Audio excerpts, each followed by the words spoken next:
I'm the Ninja Fat Man from the Doom Ninja Podcast, a proud member of the Gonna Geek Network, just like the show you're listening to now. The opinions expressed are those of each individual host. Check out all the other podcasts at GonnaGeekNetwork.com and get ready because geekiness begins in 3, 2, 1.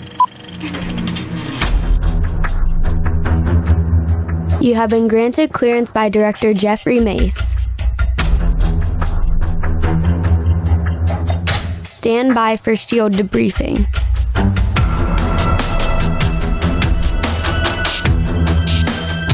All information to be discussed here is classified and may only be discussed among agents granted clearance by the S.H.I.E.L.D. Director.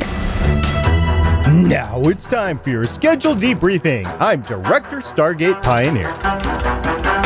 I'm Agent Haley. And I'm Agent Moore. Welcome to Legends of S.H.I.E.L.D., a Marvel Comic Universe fan show. This is show number 154, discussing Luke Cage Episode 1, Moment of Truth, and Episode 2, Code of the Streets. This show is recorded on Wednesday, December 14th, 2016. Legends of S.H.I.E.L.D. is a fan-based podcast on the ABC television show Marvel's Agents of S.H.I.E.L.D., Marvel's Daredevil Jessica Jones, and Luke Cage on Netflix, the Marvel Cinematic Universe, and the Marvel Comic Universe in general. Because of swear jars. If you'd like to talk to us about swear jars, you can check out our website, legendsofshield.com. You can contact us on our voicemail line at 844-THE-BUS-1 or 844-843-2871. You can find us at our Facebook, Legends of S.H.I.E.L.D. podcast. You can check us out on Twitter where we're at Legends of S.H.I.E.L.D. You can check out our video shows, our live podcast recordings on the Gonna Geek YouTube channel at youtube.com/GonnaGeek. And remember that Legends of S.H.I.E.L.D. is a proud member of the GonnaGeek.com network. This time on Legends of S.H.I.E.L.D., we're going to be giving away our Doctor Strange Marvel Collector Core crate. We're going to be starting a new giveaway, courtesy of one of our listeners. We're going to be talking about Luke Cage, the Marvel news of the week, your feedback, and highlights from the live chat room found at geeks.live. Ladies, we've been talking about this ever since before the movie came out, the Marvel Collector Core crate for Doctor Strange, powered by Pop Funko. We asked people to send in what they would want to do in the mirror dimension by today. Make it family friendly because that's what our podcast is. And what did we decide? Who's going to win this, Haley? Well, the winner of this giveaway is Born to Eat Bacon. Yay! Yay! So, Born to Eat Bacon, please confirm with me your address and I will get it off to you. Hopefully you will get it by Christmas time. And that was an awesome audio recording, by the way. That was great. Ladies, did you get a chance to finally listen to it? I don't remember. You would have remembered. He was singing during it. He was played off during it. It's really fun. If you haven't heard it, go back. It was great. Weeks. Good job. Yeah. Good job, Born to Eat Bacon. It was fantastic. And Lauren, I did listen to you. I don't think anybody else has heard this. I think we're the only three, but I did listen to you actually reading off his entry as well. So that was something. That I remember. Yeah. We'll have to put that as an outtake to this episode, just so everybody else can be graced by it. But we're not going to stop there, folks. We're going to roll right into the next giveaway, and that is provided by one of our listeners, Adam, who went to MegaCon last year and got this great Coulson art. It's 11 by 17. And in order to get this, we just want to know, what is your favorite Coulson moment? I don't care if it's from a one-shot, the MCU, Agents of S.H.I.E.L.D. in the comics. I don't care. What is your favorite agent/director Coulson moment? Get to it to us on Twitter, Facebook, email, stargatepioneer@gonnageek.com by the 25th of January. Now, Haley, I know we haven't thought about it for very long, but do you think you have a favorite director Coulson moment? Ooh. I don't know exactly what it would be off the top of my head, but it would be one of his quippy one-liners, probably. Yes. Those are usually the best parts. He has lots. So we'll have time to think about it. We're not giving it away until the 25th of January. Black Adam is in the chat, and he is saying the art is by Jamie Faye, and he gives a link to it. I will make sure that link makes it into the show notes. It's jamiefayx.deviantart.com, and he does great work. Adam got us all presents from it. It was great. I love my Daisy. It's awesome. So thank you very much, Black Adam, for that. And congratulations, Born to Eat Bacon. We really appreciate all the entries into our contests. Ladies, are you ready to get into some Luke Cage? Yes. Very yes. Let's do it.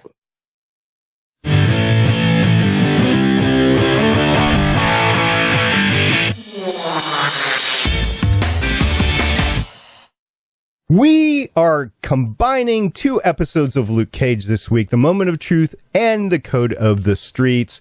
And there's a good reason to combine them both, because they were both directed and written by the same persons. It was directed by Paul McGeehan, and it was written by Chio Hodari Coker. And let's go back to Paul. He has 21 directing credits, including 4 of Sherlock, 3 of The Family, 1 of Devious Maids, 1 of Designated Survivor. That is surprisingly a good show this fall. Haley, I know you're into Timeless too, right? Yeah. Yeah. So Designated Survivor and Timeless are the 2 shows that kind of caught my eye in the fall of 2016, and 2 episodes of Luke Cage. He's also an executive producer. So let's not hold that against him. Yeah, right. He's also listed as an executive producer for Luke Cage, Designated Survivor, The Family, and Devious Maids. All the pilot episodes of them as well. And it was written by Chio Hodari Coker. I think, is that right, Coker? Is that how you pronounce that, you think? Yes. As far as I know, yes. Who has 12 writing credits, including 5 episodes of Southland, 1 episode of, I know you ladies love this, Almost Human, right? Mm-hmm. And 3 episodes of Luke Cage. Also produced Southland, Almost Human, and Luke Cage. So that is your creative team for episodes 1 and 2. I just rewatched them before coming on this podcast. They're actually the only 2 episodes of Luke Cage that I have seen, and they just continually intrigue me. They are great. I love them. Haley, what is your initial impression of the first 2 episodes? It feels very 70s. I remember leading up to, before any of the Netflix shows started, before Daredevil started, there had been speculation that the series on Netflix might be taking place in the 70s, and they're not, but this one feels like it. It kind of is, especially at the beginning. It definitely has a little bit of a blaxploitation vibe to it. I watched a lot of like blaxploitation and movies as a kid. And it definitely does have a little bit of that feel to it. And at the same time, there is a lot of modern touchstones to it, whether it's visual stuff, whether it's catchphrases, things that we've heard in the news, things like that. But there is that sort of... It's a lot of the style of it, like, especially... so they have like a lot of modern music in here, but then a lot of times the soundtrack type music will be older music. Or sometimes it'll be something that's playing in the club that's older, that kind of gives it that feel of, a 70s Shaft movie or something. It does. It gives the feeling of Harlem without going into the modern, it's not rap, what is it called, hip hop? And it doesn't give that feel, which I think is good, because there's a whole version of person out there that just doesn't like hip hop, but everybody likes the classic soundtracks, as we know from Guardians of the Galaxy. Starpa, you should do a music podcast. What's it called? Hip hop? It's talking about the music. That's one of the things that I think really makes this show is because it takes place in Harlem, where, music has been so influential to its development and its kind of culture and everything. And you have one of the main set pieces of the show being a music club in Harlem. The fact that, you know, you have actual performances and stuff during the show, you have just this wide variety of music. I think it's in the next episode, there's this one song that plays and it's just like, oh my God, this is great. And it's just such a wide variety that is just so, you know, I've never been to Harlem, but you hear it and you think Harlem. Yeah. Yeah, I thought Harlem the whole way through. Loved the feel of it, all the way from the teaser trailers to what we have now. Marvel did a really good job. I'm really impressed as to the portrayal of it. Now, I don't live in Harlem, so I can't speak to the authenticity of it, but of course I can't speak to hip hop either, so we'll just leave that one alone for now. Haley, let's go back to the episode title. We'll just take them one by one. Moment of Truth. What do you think that meant for episode 1?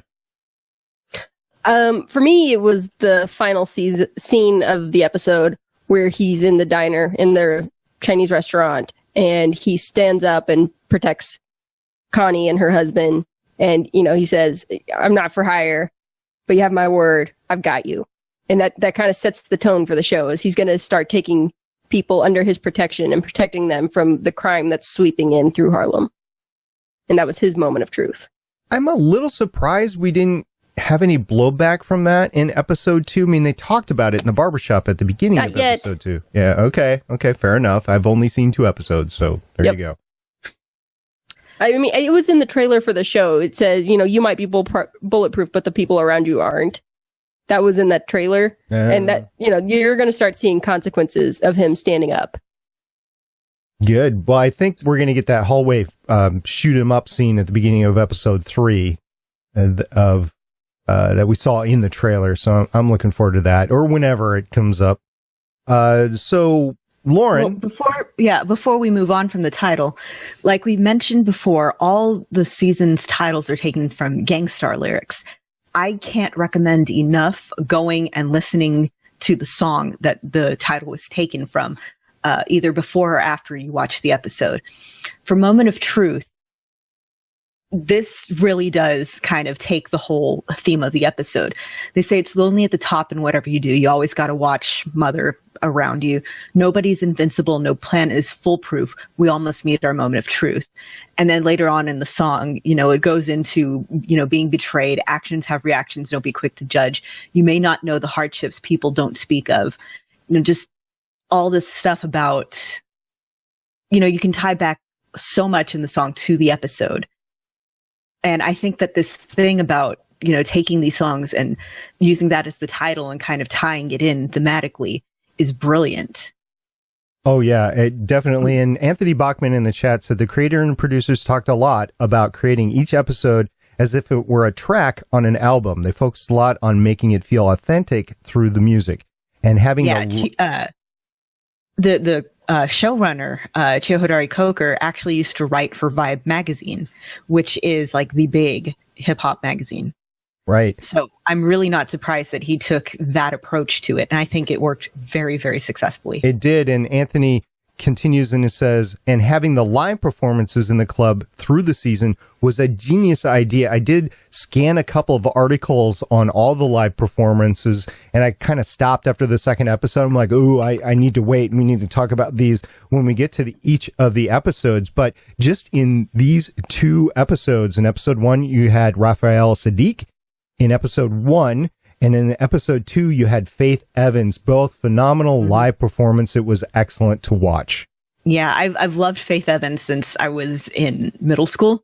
So it was great to see her perform, and yeah. Definitely. All right. So Lauren, since we've slipped into episode 2, let's just take that title, Code of the Streets. What do you think that meant for the specific episode outside of the lyrics that you talked about? Well, we see the whole, outside of the lyrics, we see that Cottonmouth has a code that he adheres to, and that he and Pop adhere to. And we see them trying to stick to it. We see Luke doesn't agree with it. And we see what happens when it's violated, in that Tone gets thrown off a roof. He does. He definitely does. And to jump to the end, I think Cottonmouth was going to be okay with it. He was going to make it right. But once he found out that there was no going back, there was no way to make it right, he was like, Tone, you just can't do that. And he throws him off the roof. So, and that gets into the whole Shades thing. At this point in the series, you're wondering if Shade is really there. Shades, I guess is his nickname. If he's really there to help, or if he's there to do a hostile takeover, perhaps. Is he there on his own accord? Is he there because of the partner involved as well? I don't know at this point. You ladies obviously know, since you've watched the whole series, but it's an interesting thing to me to see fold out, because there's just a lot of unknowns. It's just, like I said, it's very well done. It's not I know what's going to happen at the end at this point, because I don't, other than Luke Cage is going to still be alive. That's the only thing I know. Well, and also, you know that there is some sort of history between Shades and Luke. You don't know what that is yet, but they've started hinting at that now. Yeah, they had the flashbacks of the prison, I believe, or at least really short flashbacks of Luke seeing Shades in prison. So we have seen that. At least that's what I remember. And having just watched the episodes, it's a bad memory that I can't remember if it was Luke Cage that saw that, right? It wasn't. Yes. Okay. Yeah. So Luke Cage and I guess Patty is her name. She really wants Luke's number, or she wants to do coffee with Luke. Well, who doesn't really? Yeah. Somebody else got coffee with him though. Yeah, the auditor. Mm-hmm. That was a nice reveal that they pulled off in episode 2 after Misty and Luke hooked up after the club night, and she walked into the barbershop asking Pop about Chico, and then Luke Cage just couldn't handle it anymore. He just walks out like, so, nice change of clothes for an auditor.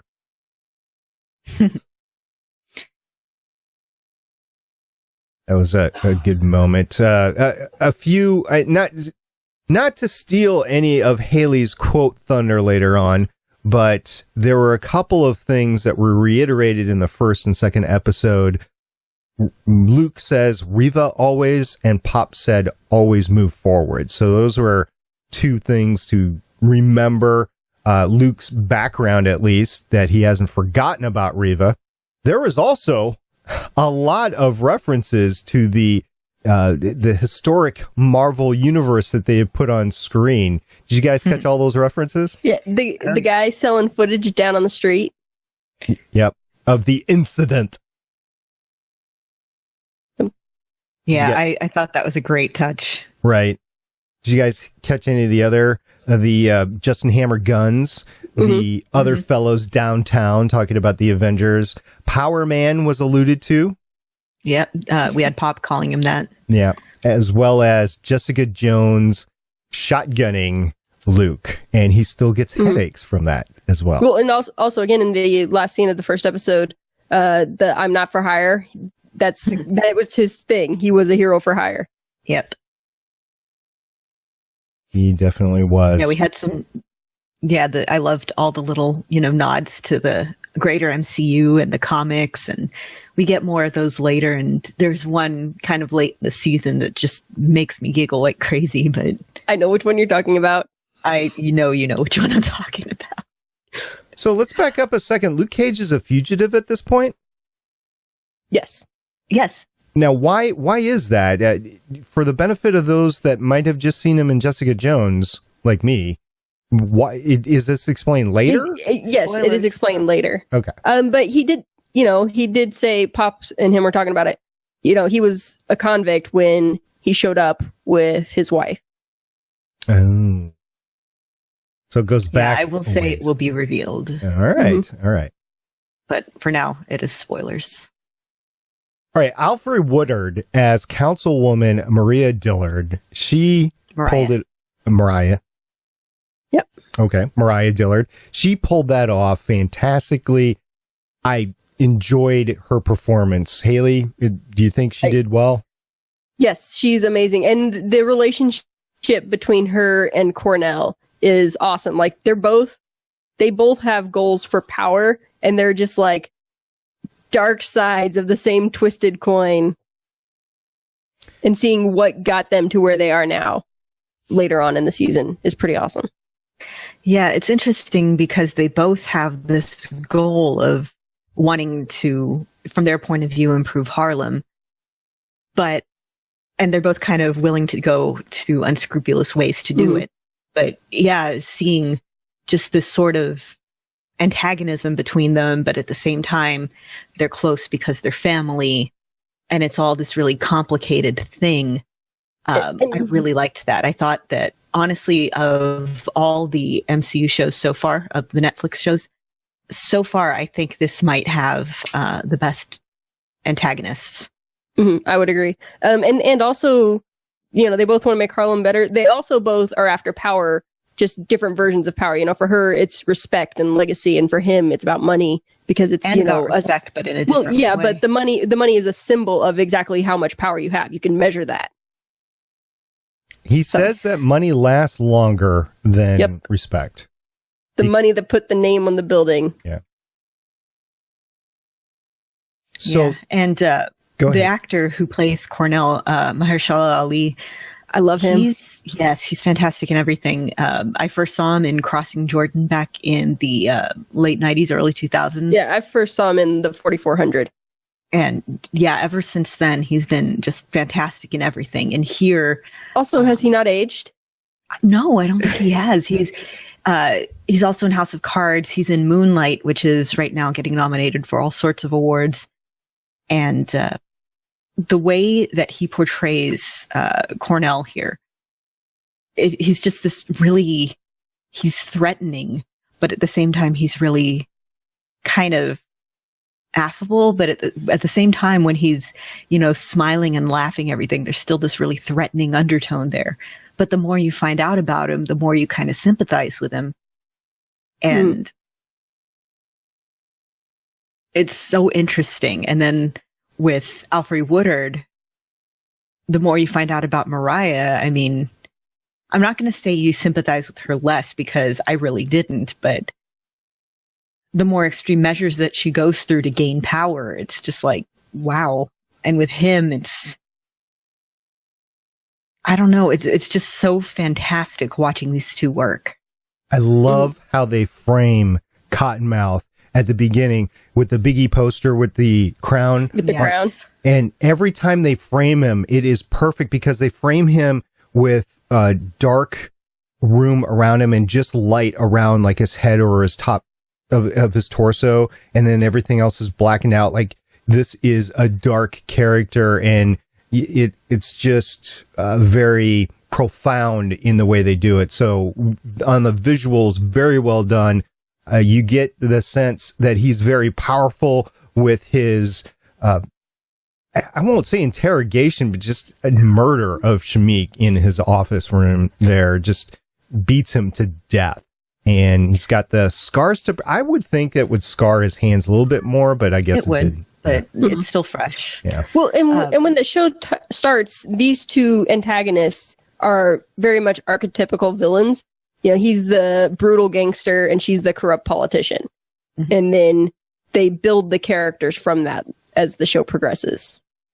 Also, fun fact about that, the Biggie poster, Chihodari Coker was one of the last journalists to interview Notorious B.I.G. Faith Evans, who was in the second episode, was also involved with Notorious B.I.G. So it's just this kind of nod to that legacy. So let's go back to the barbershop for a second. You had the free haircut list, which was extended verbally in the first episode to Muhammad Ali, Nelson Mandela, Richard Roundtree, Michael Jordan, Al Pacino, and Pat Riley. And I got to tell you, going forward, I'm going to miss those barbershop conversations, very in depth about just general guy subjects of basketball, music, that sort of thing. It was fun to listen to. Did you recognize who was playing chess with Bobby Fischer? Mm-hmm. Start by? Fish? Well, no, Fish was the guy that was introduced for this show. Turk was the guy from season 1 of Daredevil, I think. Right. No, that is Turk. Okay. And he said he just keeps showing up. He said he was going back to Hell's Kitchen, and he was in. Safer there. I think he was in Jessica Jones as well. He's him and Claire are like the through lines of the Netflix series. And again, fun fact: if you're into Hamilton, Bobby Fish is the father of. I'm blanking out on her name right now, but she plays Peggy and and Mariah Reynolds. Really? Oh, the actor? Jasmine Cephas Jones. Nice. Yeah. Ron Cephas Jones is the actor. I also did like the swear jar as well, because even Pop himself got caught by it a couple times. So it was like, everybody pays into the swear jar. Except for Pop didn't pay the second time because he didn't want to break a 10. Right, he was out of singles. Yeah. Sometimes it's good being in charge. Yep. That's right. It's your shop. It's your rules. House always wins. We did learn a little bit about Luke Cage. Specifically in the second episode, we found out he was from Savannah, Georgia. He said he wasn't in. He wasn't innocent, but he guilty, but he wasn't innocent either. Yeah, that's right. So he at least knows he's in some middle ground there. And what did we learn anything else about Luke Cage's history in these 2 episodes? I can't. And we know that he knows Shades. That's right. Mm-hmm. Yeah, we saw the flashbacks to prison, so we know he's been in prison. I think that's it for now. I'd probably the fact that he's a fugitive and he's working off the books in all these places, that's an important thing that we learned in this show. Mm-hmm. Right, which is probably why the bar was in Reva's name. Mm-hmm. You got that. Stokes coming into the barbershop. That was a very tense moment. I didn't really know how that was going to end. I didn't know if Cottonmouth was going to break that truce for the neutral ground of the barbershop, and he didn't, but his guy Tone did eventually. And talk about, Tone was saying like, Al Capone, hook me up with Quentin and Django Unchained, I believe is what he was trying to do there. But that was a very powerful scene of him just shooting up the barbershop. So, also, Misty Knight had an interesting ability, or at least we're seeing into her mind or whatever, where she's actually walking through the crime scenes in her head. We saw it both in episode 1 and episode 2. And she's really looking into that. Now, I don't necessarily know if that led anywhere, because everybody ended up dead in the end, but I think it'll come into play in the future. Mm-hmm. Yeah. All right. I really like Misty's sort of attention to detail and everything. We see her being a good cop, and we see her partner kind of messing with her over it. And her being compared to Scarf, her partner, I thought was really interesting. Like, for one thing, he's always messing with her about her attention to detail. When they come in to talk to Pops later on, Misty shakes his hand, shows him respect, and her partner just kind of walks past him and just starts questioning him right away. It's one of those building character without directly calling attention to it things that I really like. And just going through the motions and seeing how people actually act in different situations. So, yeah. We find out that, what's her name? Alfre Woodard's character, I forget it again. Mariah and Cottonmouth are related. They're cousins.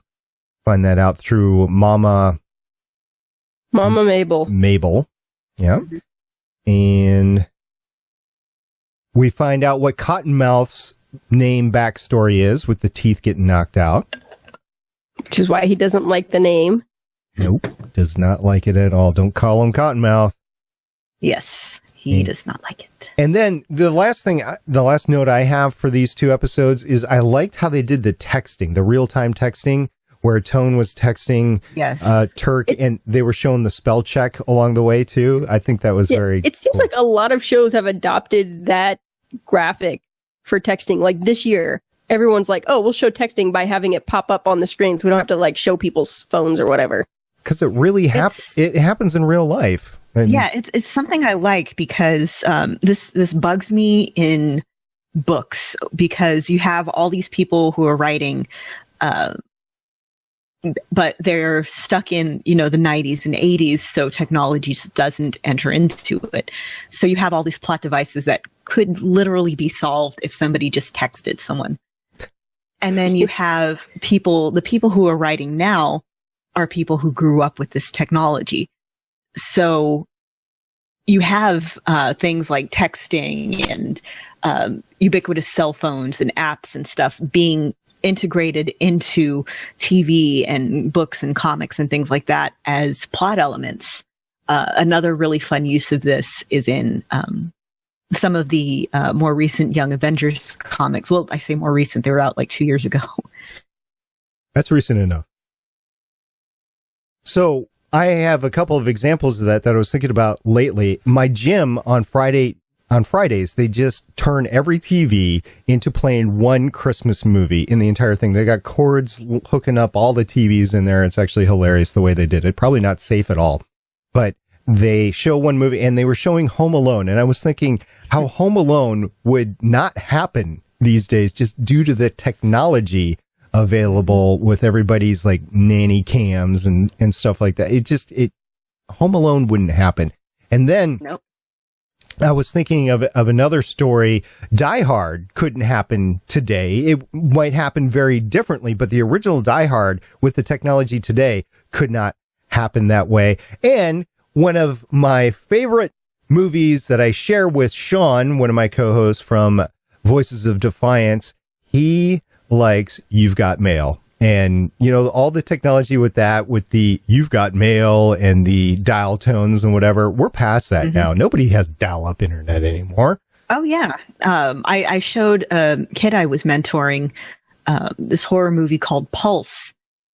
And, it was very of its time, very, 90s with the dial-up internet and the internet as a ubiquitous thing being just this relatively new thing.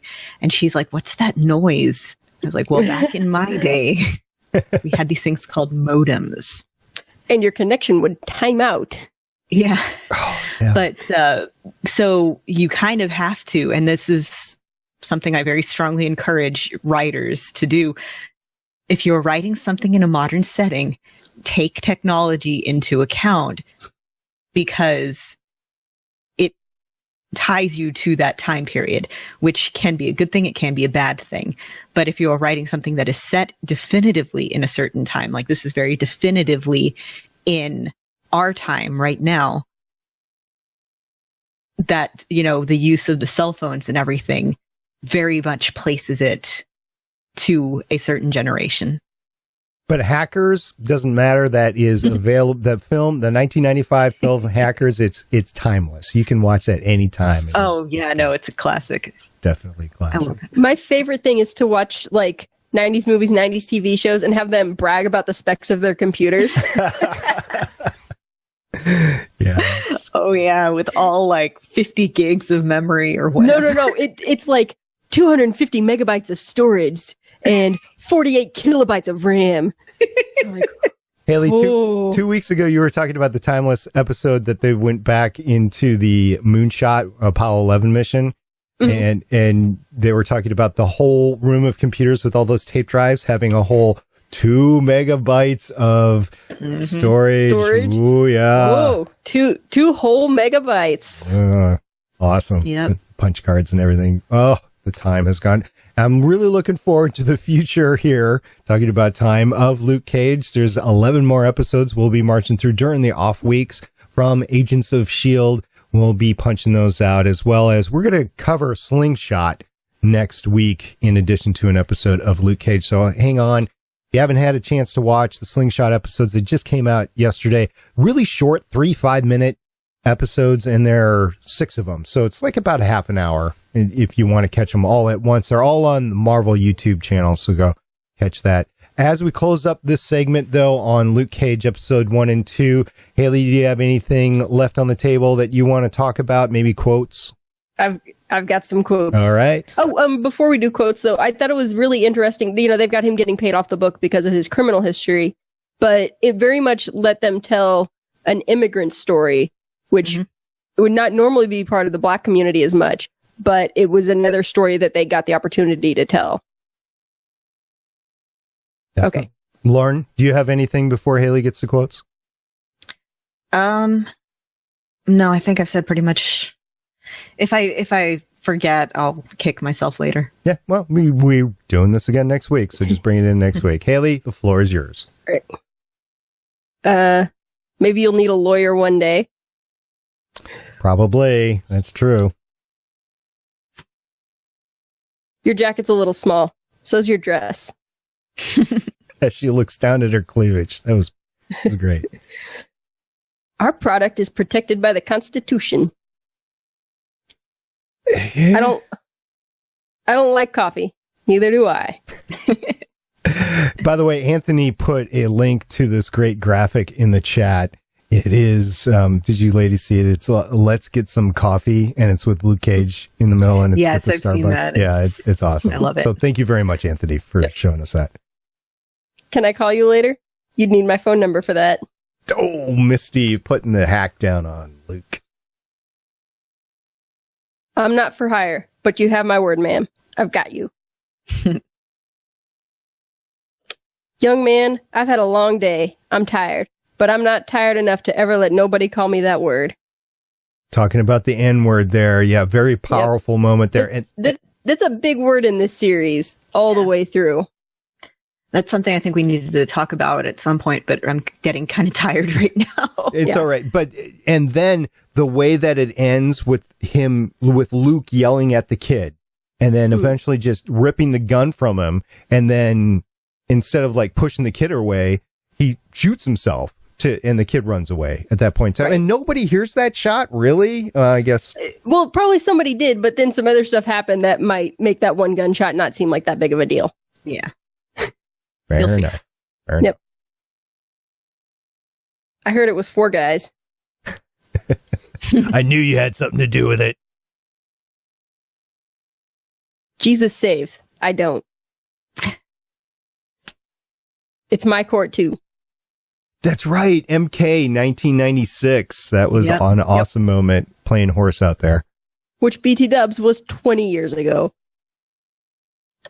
Instead of 25, as they said. Yeah. No, I'm just saying, like, 20 years ago was 1996. Feel old? Very. Okay. We had coffee. And then Pops just gives him that look. Money outlasts respect. Very eloquent lines. Yep. And that's where my notes end. All right. Well, we'll be back next week discussing the 3rd episode and the Slingshot webisode, so we'll have fun with that. And for now, let's get on to some news.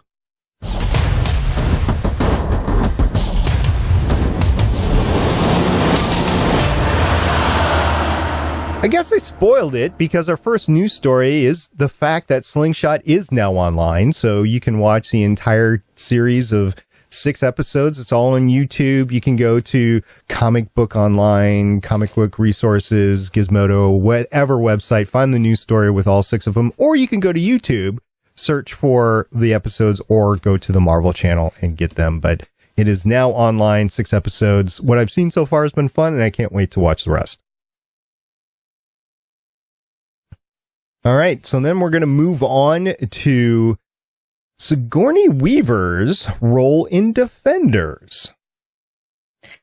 Yeah, so I kind of completely forgot that she was playing the bad guy in Defenders. Mm-hmm.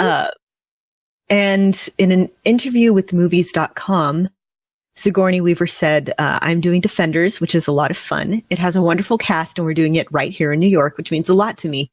Basically, the four heroes come up against this really nice woman who I'm playing. It's been a blast, and I really love my character. I'm so excited. I'm like, you would think, oh, I really want Sigourney Weaver to be in one of the movies, but I'm much happier to have her in a Netflix show. It means we get her for longer. I know. And like, she'll have a little more freedom about what she can do too. It'll be good. It's the villains in the Marvel universe that get set up are the best villains. It's fun to watch, like Loki, for instance. And well, I feel like in the movies they're kind of the weakest, but on the TV shows, they are definitely extremely rich and interesting. So honestly, I'd much rather have her playing a villain on a TV show than in a movie. Yeah, they just don't have the room to develop the villains in the movies as much. Yeah, I feel like the reason that Loki is such a good villain is because he's been in, like, 3 movies so far? About to be 4? Yeah. It's going to be fun. You know what else is going to be fun? Spider-Man. Not only do we get Spider-Man Homecoming in 2017, but the sequel has already been announced. Yeah, Spider-Man fans be very happy because apparently, according to Deadline.com, Spider-Man Homecoming sequel should be out on Friday, July 5th, 2019. All right, so just a mere 2 years in between movies. Yeah. Mark your calendars, everybody. Yeah. It's going to happen. The great consolidation, cooperation, collaboration project between Sony and Marvel will be taking place, as well as there was a new Spider-Man Homecoming trailer that came out. And did y'all see it? Yes. It's fun. Yes. It is pretty fun. Yeah, as I said I'm going to we got our first look at the Vulture. Yes, we do. Gosh, Michael Keaton. I love him. He's awesome. That's going to be fun. Mr. Mom to Batman to Birdman. He's just had a historic career, and it's just going to be fun seeing him in this movie. Not to mention the 4 words that I said on GonnaGeek.com show this week. This is going to be a good movie. It's going to work no matter what because Aunt May got hot. That's it. That's all I need to know. All right, so this next story is very interesting. I didn't hear about this, that Hugh Jackman actually took a pay cut? Yeah, in order for Logan, the upcoming movie, to be rated R, he took a pay cut, allegedly. Neither the director nor Hugh Jackman has confirmed it, but that's kind of what Scuttlebutt has, because rated R movies don't tend to gross as much as PG-13 because the audience is smaller. Except for Deadpool. So, yeah, the budget needs to be smaller. Well, and it might not even be the R rating so much as the independent Wolverine movies have not done particularly well in the box office. Right. And I think that's a solo film versus the X-Men larger film pieces. I think there's a little bit of that as well, but we'll see how this whole thing goes forward. You never know what kind of collaboration Fox and Marvel will get to do eventually too. I know that Marvel's pushing the big Inhumans versus X-Men in the comics right now, and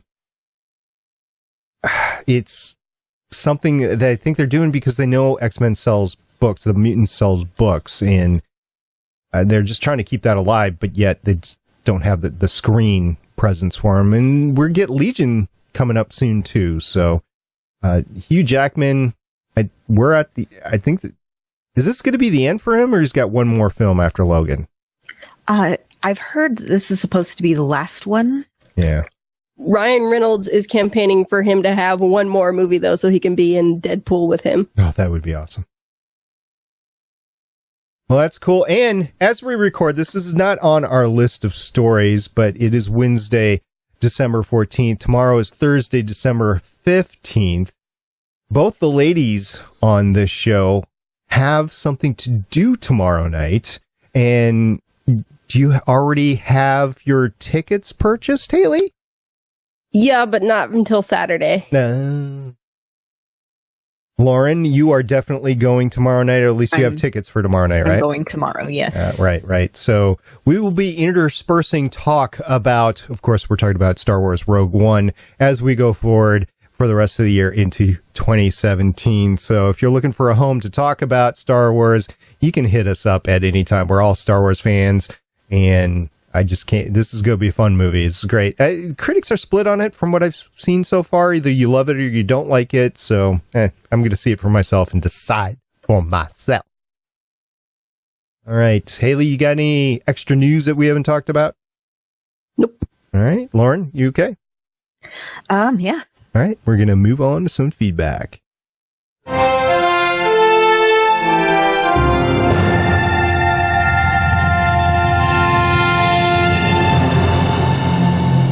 All right, we had a few little driblets of feedback this week. Thank you, everybody, for contacting us. We really do appreciate it. And Christy got back with us. She has tweeted this particular thing before, but not in the context that she has. So she, on December 8th, said, chilly by Texas standards, below 40 degrees. I think that's considered chilly anywhere but Minnesota when it's still shorts weather. Today, so I busted out my Collector Core Guardians of the Galaxy scarf I won from Legends of S.H.I.E.L.D. for the first time, and she had the picture of the scarf around her neck. I do have that same scarf, and it is one of the most coveted scarves in the house, so it might not be available when I need to wear it. I think it's funny that we sent a scarf to a Texan. Hey, it gets cold here sometimes. Yeah, but it gets Texan definition of cold. Now, wait a minute, Haley. So cold. You and I were in Texas when there was 9 inches of snow overnight. I don't remember there being that much snow. I remember there being like 1.5 inches of snow, and it just seemed terrible because nobody knew what to do with it. Now, actually, it was a lot. It was 6 to 9 inches, depending on where you were. And yes, nobody knew what to do with it. If we didn't have to get to the airport, we would have stayed exactly where we were. But everybody had to go to the airport that day, so it does get cold. I wore my One Ring scarf earlier this week. It was cold. Nice. I don't remember that much snow. It was tons. I got pictures. Cars were covered. It was tons of snow. I feel like I would have thrown more snowballs if that were the case. It's possible that I was very drunk and I don't remember. Possible. I think that's... a lot of people will testify that you were very lit up that whole weekend. I bought you the first drink, and after that, you were on your own. So, yeah. Moving on, Consultant Black Adam tweeted, and he said, look who I had waiting for me when I got home tonight. And he sent us a picture of his Miss Marvel Pop Funko figure. It's an awesome figure. And I'm just wondering where it's going to go in his display case. So, Adam, once you hear this, take another picture of your display case and show us where Miss Marvel fits in that. If you didn't, yeah, I was gonna say, you've got to do what I do, which is like just all of your DVD cases and your bookcases, you just scatter Pop Funkos in front of your DVDs and movies and books and stuff everywhere. Get tons of space. Right. So for those of you that don't know, Black Adam has one heck of a nice glass display case in his, I believe it's in his living room, and he's got his figures placed appropriately. So again, I'm wondering where he's going to place Miss Marvel in that bookcase. Also, yeah, I'm seriously jealous. That thing is impossible to find. Yeah, way to go, Adam. Awesome. Well, apparently it's a Walgreens exclusive. Yeah, I keep going to Walgreens and I keep not finding them. Have you checked their website? No. Might work, or eBay. Might have to pay a little bit more, but you can get one. Over on YouTube, F. Smitic, he left a comment on our show a couple weeks ago, and it was the first out of 2 shows that you ladies did. And he said, excellent job, ladies. I loved Ada's Netherworld Stargate, and I'm quite concerned about what Ada is up to, which we were all proven right the very next episode. Oh my gosh. Agent May, and Agent Nathan B. Nathanson. Oh, why did Ada have to do that? We just were getting to know you. Just to spite you. I stand my claim that his first name is not Nathan. You go back to the pilot episode and you will hear Simmons say Nathan B. Nathanson. I saw it twice, and I heard her say Nathanson twice. I never heard her call him Nathan B. Nathanson. Okay, so I'm Googling Nathan B. Nathanson, and we are literally the third thing on there. Go figure. I did tweet the actor that played Nathanson. He was tweeting a lot about the episode that he died in, and I was like, hey, you come on Legends of S.H.I.E.L.D. We're glad to have you, and haven't heard back from him, so we'll just see how that goes. Stand by. He might actually come back as an L&D himself, so we'll see. We'll see. Maybe Ada is just going to have like an army of LMDs of people she's killed. Could be. So thank you, everybody, for the feedback. We really appreciate that. Keep it coming in through the holidays, and we'll talk about it when we can record.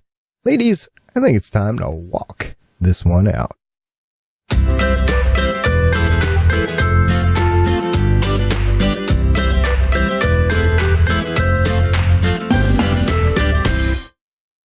All right, next week we'll discuss Luke Cage episode 3, Who's Gonna Take the Weight? And Slingshot webisodes. And that will be on Wednesday, December 21st. It will be Lauren and myself. Haley has decided to go on assignment next week. So, Haley, have fun. I'll try. All right. That sounded threatening. No, not at all. Or else. No, it's from the office of the director of Legends of S.H.I.E.L.D. You have fun. The office of the director of Legends of S.H.I.E.L.D. Have fun. All right. You will have 1 minute of fun. Peg the fun meter. Okay, I get it. You can always find our live streams at www.geeks.live. We'll be on Wednesday nights every time we record, 9 p.m. Eastern, 8 p.m. Central, or 6 p.m. Pacific. You can find our website at legendsofshield.com. You can get a hold of us at our voicemail, 844-THE-BUS-1. That's 844-843-2871. We have a Facebook page, which these ladies thankfully curate. It's at Legends of S.H.I.E.L.D. Podcast. You can hit us up on Twitter, where we're at Legends of S.H.I.E.L.D. You can find our Tumblr page at legendsofshield.tumblr.com. And don't forget, you can find all of the great geeky content for the entire network at GonnaGeek.com. So, until next time, I'm Agent Stargate Pioneer. I'm Agent Haley. And I'm Agent Lauren. Bye! See you guys next week! Bye! Bye.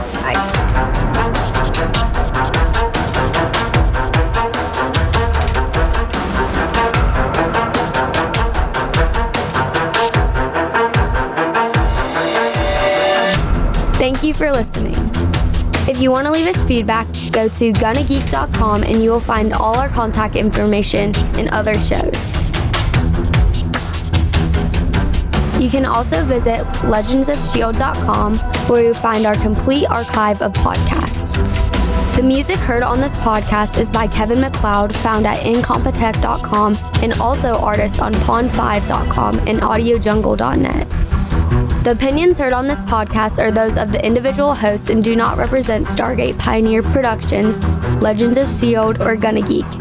Agents of S.H.I.E.L.D. is the property of the Disney Corporation, Marvel Studios, and ABC. No infringement is intended.